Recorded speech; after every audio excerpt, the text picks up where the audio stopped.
I'm Luke Webster. I'm the location manager on second series of Happy Valley. There's locations that we've gone back to. I mean, the main one is Catherine's house, which is in Hebden Bridge. And Hebden Bridge is very much the kind of heart of this story, as well as the rest of the Calder Valley. So I knew that was my kind of, like, if you like, my box of where I was filming. I couldn't look at locations in Huddersfield and beyond. I couldn't go beyond Todmorden.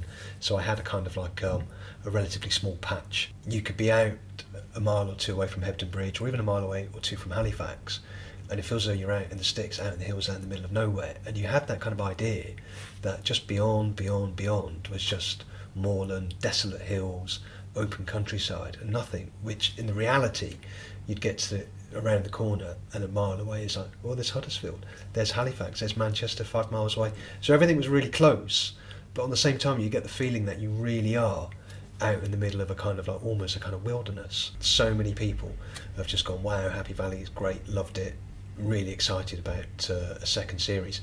So on the whole, most people have been quite happy to see us come back. There's just a real kind of like a nice, relaxed, friendly kind of vibe. Everyone lives in, valley type people, if you like, So I guess that's one of the things that kind of like Sally's obviously aware of, obviously sort of like being born and raised here. Although she's lived away for like many years, there's obviously something that still connects her to this part of the world, which has been fun to share when we've been out driving and looking at locations, sort of giving her stories of what it was like growing up in that particular area. There is a stunt sequence. We had to arrange road closures, to get permission from landowners, so an awful lot of coordination. They obviously had to sort of like be informed of the storylines. They had to check that they were happy with the content of the script. Once that hurdle had been crossed, there were then an awful lot of health and safety implications to look at. Once those had all been ironed out, and say the road closures had been put in place, there was then on top of that the normal, if you like, day-to-day logistics we have of getting the film crew in and all the equipment and the people.